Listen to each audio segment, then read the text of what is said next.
Hi friends, welcome back to once again. Today we will learn how to insert thick border text in PowerPoint Mac. So let's get started. Firstly, we have to open a PowerPoint presentation. Then we want to insert thick border text in this presentation. Go to the new slide option, then choose blank. Then go to the insert menu and click the text box option. Then draw a text box. Then write anything on the text box. Then select the text, double click on our mouse and go back the home menu. Then increase the font size. Then click the font and go to the shape format menu. Then click the format text effects.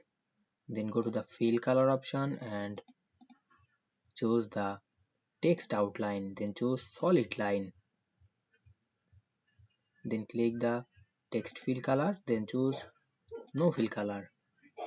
Then minimize the text fill color option drop down menu. Then open the text outline drop down menu and increase the white. Then close the window. Now we can see we make a thick border text in this docu presentation very easily. I hope you understand this process and enjoying the video very much. Don't forget to subscribe my channel and thanks for watching the video.